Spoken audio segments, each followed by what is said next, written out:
Good morning class. आज हम लोगों का 17 चैप्टर स्टार्ट हो रहा है जिसका नाम है मिठाई वाला और इसके लेखक हैं भगवती प्रसाद वाजपेयी जी।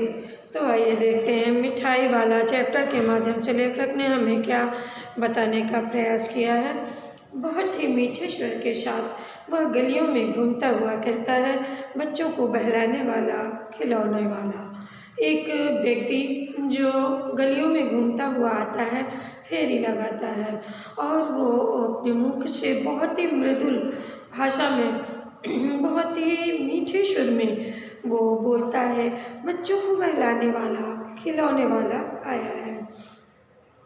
इस अधूरे वाक्य को वह ऐसे विचित्र किंतु मादक मधुर ढंग से गाकर कहता है कि सुनने वाले एक बार अस्थिर हो उठते हैं। उसके स्नेहाभिषिक्ति कंठ से फूटा हुआ उपरयुक्त गान सुनकर निकट के मकानों में हलचल मच जाती है। जब वो व्यक्ति आता है मोहल्ले में, अपने मधुर स्वर का गान करता है, अधूरे वाक्य को सुन करके लोग आश्चर्यचकित हो जाते हैं। उसकी बातें सुन करके छोटे छोटे बच्चों को अपनी गोद में लिए हुए युवतियाँ चीकू को उठाकर छज्जों पर से नीचे झांकने लगती हैं। तो अपने अपने बच्चों को गोदी में उठा करके उसकी आवाज़ सुनते ही महिलाएं और बच्चे छोटे छोटे चीकू मतलब पर्दे को हटा करके झांकने लगती हैं। गलियों और उनके अंतर्व्यापी छोटे छोटे उद्यानों में खेलते और इठलाते हुए बच्चों का झुंड उसे घेर लेता है और तब वह खिलौने वाला वहीं बैठकर खिलौनों की पेटी खोल देता है। तब वो सारे बच्चे जब निकल कर आ जाते हैं तो खिलौने वाला अपने खिलौनों की पेटी वहीं खोलकर बैठ जाता है। बच्चे खिलौने देखकर पुलकित हो उठते हैं, बड़े खुश होते हैं। पुलकित में बड़े खुश हो जाते हैं। वे पैसे लाकर उनका मोल भाव करने लगते हैं। पूछते हैं, इचका क्या दाम है? अपनी तोतली भाषा में पूछते हैं। ऑल इचका, ऑल इचका, इस तरह से करके कि इसका क्या दाम है और इसका क्या दाम है और इसका क्या दाम है। लेकिन वो अपनी तोतली भाषा में बच्चे बोलते हैं। खिलौने वाले बच्चों को देखता, उनकी नन्ही नन्ही उंगलियों और हथेलियों से पैसे ले लेता और बच्चों की इच्छा अनुसार उन्हें खिलौने दे देता। खिलौना वाला बच्चों को देखकर बड़ा प्रसन्न होता है, उनके नन्ही नन्ही उंगलियों को देख करके खुश होता है, उनके हाथों से पैसा ले करके उन्हें खिलौने दे देता है। खिलौने लेकर बच्चे फिर उछलने कूदने लगते हैं। तब फिर खिलौने वाला उसी प्रकार गाकर कहता, क्या? बच्चों को बहलाने वाला, खिलौने वाला। सागर की हिलोर की भांति उसका यह मादक गान गली भर के मकानों में इस ओर से उस ओर तक लहराता हुआ पहुँचता है और फिर खिलौने वाला आगे बढ़ जाता है। राय विजय बहादुर के बच्चे भी एक दिन खिलौने लेकर आए। चुन्नू और मुन्नू दो बच्चे थे उनके, और चुन्नू जब खिलौने लेकर आया तो बोला, क्या बोला? मेला घोला कैसे छुंदल है। तो मुन्नू बोला, और मेला हाथी भी। उन लोगों ने तोतली आवाज़ में बोला कि मेरा घोड़ा कितना सुंदर है। तो मुन्नू ने कहा कि मेरा हाथी भी बहुत सुंदर है। दोनों अपने अपने हाथी घोड़े लेकर घर भर में उछलने लगे। इन बच्चों की माँ का नाम रोहिणी था। कुछ देर तक उनका खेल देखती रही। अंत में दोनों बच्चों को बुलाकर उसने उनसे पूछा, चुन्नू मुन्नू, तुमने ये खिलौने कितने में लिए? 2 पैसे में, मुन्नू बोला। रोहिणी सोचने लगी, इतने सस्ते में कौन दे गया है, कैसे दे गया है, ये तो वही जाने। परेशान हो जाती, इतना सस्ता खिलौना नहीं मिलता है, फिर भी इन बच्चों को इतना सस्ता खिलौना कैसे मिल गया है। रोहिणी सोचने लगी, इतने सस्ते में कौन दे गया है, कैसे दे गया है, यह तो वही जाने। एक जरा सी बात ठहरी, रोहिणी अपने काम में लग गई। फिर कभी उसे इस पर विचार करने की आवश्यकता भी भला क्यों पड़ती। 6 महीने बीत गए। 6 महीने बाद नगर भर में 2 ही 4 दिन में एक मुरली वाले के आने का समाचार फैल गया।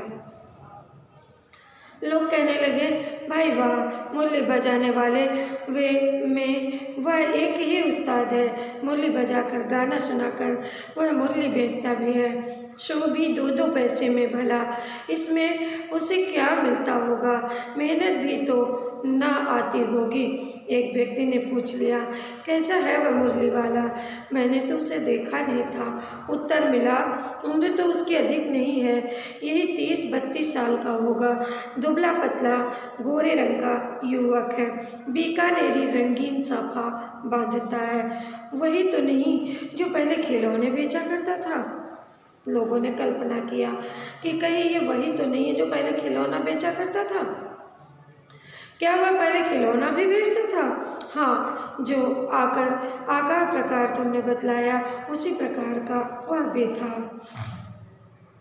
तो वही होगा, पर भाई है वह एक उस्ताद। प्रतिदिन इसी प्रकार उस मुरली वाले की चर्चा होती। प्रतिदिन नगर की प्रत्येक गली में उसका मदक मृदुल स्वर सुनाई पड़ता। बच्चों को बहलाने वाला मुरलिया वाला आ गया। रोहिणी ने भी उस मुरली वाले का वह स्वर सुना। तुरंत ही उसे खिलौने वाले का स्मरण हो आया। उसने मन ही मन कहा, खिलौने भी इसी तरह गा गा कर खिलौने बेचता था, खिलौने वाला भी इसी तरह से गा गा करके खिलौने बेचता था। रोहिणी उठकर अपने पति विजय बाबू के पास गई और बोली, जरा उस मुरली वाले को बुलाओ तो चुन्नू मुन्नू के लिए ले लो। क्या जाने या फिर इधर आए या न आए, और वे भी जान पड़ता है पार्क में खेलने निकल गए हैं। रोहिणी ने अपने पति विजय बहादुर से कहा कि मुरली वाले को बुलाओ, चुन्नू मुन्नू के लिए ज़रा मुरली ले लूँ मैं, पता नहीं फिर आएगा कि नहीं आएगा। बच्चे भी लगता खेलने चले गए। विजय बाबू समाचार पत्र पढ़ रहे थे। उसी तरह उसे लिए वे दरवाजे पर आकर मुरली वाले से बोले, क्यों भाई, किस तरह देते हो मुरली? किसी की टोपी गली में गिर पड़ी तो किसी का जूता पार्क में छूट गया, किसी का पाजामा ढीला होकर लटक गया। इस तरह दौड़ते हाँफते बच्चों का झुंड आ गया, जिससे मुरली वाले की आवाज़ सुनते उल्टी सीधे जैसे जो रहता है वो वैसे ही भागता हुआ मुरली वाले के पास आ जाता। थोड़ी देर में देखते देखते बच्चों का एक झुंड मुरली वाले के पास आकर के एकत्र हो जाता है। सब एक स्वर में बोल उठते हैं। मुरली वाला हर्ष से गदगद हो उठता है, बोला, सबको देंगे भैया, लेकिन जरा ठहरो, एक एक को लेने दो, हम अभी इतनी जल्दी नहीं जाएंगे, बेचने ही तो आए हैं। मेरे पास एक दो नहीं, पूरी 60 मुरली है। हाँ बाबूजी, क्या पूछा था आपने? इतनी देर में वो बच्चों से बात करके बाबूजी से बात करते हैं विजय बहादुर से। कितने में दी तो वैसे 3 पैसे में, लेकिन आपको 2-2 पैसे में ही दे दूंगा। विजय बाबू मन ही मन मुस्कुराकर सोचने लगे, कैसा ठग है, देता सबको इसी भाव में है, पर मुझ पर ऐसा लाद रहा है। फिर बोले, तुम लोगों को झूठ बोलने की आदत ही होती है, देते होगे सभी को 2 पैसे में, पर यूं ही एहसान का बोझ मुझ पर लाद रहे हो। मुरली वाला एकदम हैरान रह गया, बोला, आपको क्या बताऊं बाबूजी, इनकी असली लागत क्या है? ये तो ग्राहक का दस्तूर होता है कि दुकानदार चाहे कितनी भी हानि उठाकर चीज़ क्यों ना बेचे, पर ग्राहक ये समझते हैं कि दुकानदार लूट रहा है। आप भला क्यों विश्वास करेंगे, लेकिन सच पूछिए तो इनका असली दाम 2 पैसे ही है। आप कहीं से भी 2 पैसे में मुरली नहीं ला पा सकते हैं। मैंने तो 1000 बनवाई थी, तब मुझे इस भाव में पड़ी। विजय बाबू बोले, अच्छा, ज़्यादा वक्त नहीं है, जल्दी से 2 निकाल के दे दो। उन्होंने कहा, मेरे पास ज़्यादा समय नहीं, कोई बात नहीं, मुझे 2 मुरलियाँ निकाल करके दे दो। 2 मुरली लेकर विजय बाबू मकान के भीतर चले गए। मुरली वाला देर तक बच्चों को मुरलियाँ बेचता रहा। बच्चे जो रंग पसंद करते, मुरली वाला उसी रंग की मुरली निकाल कर दे देता। ये बड़ी अच्छी मुरली है, ये तुम ले लो बाबू, तुमको ये चाहिए, ठीक है, ये ले लो। अच्छा, पैसे नहीं है, जाओ अम्मा से पैसे ले आओ, मैं यही बैठा हूँ। ले आए पैसे? अच्छा, ये लो, मैंने पहले से ही तुम्हारे लिए निकाल कर रखी है। तुमको पैसे नहीं मिले, जाओ अम्मा के पैरों में लिपट कर मांगो, आ जाना, मैं यहीं बैठा हूँ। देखा, मिल गए ना पैसे, लो मुरली। क्या तुम्हारी माँ के पास पैसे नहीं है? नहीं नहीं बेटा रो मत, ये लो तुम मुरली ले लो।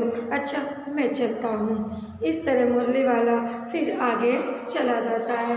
तो मुरली वाला इस तरह से मुरली बेचता है, बच्चों को बड़े प्यार से, बड़े प्यार के भाव से बच्चों के साथ वो मुरली बेचते हुए पेश आता है।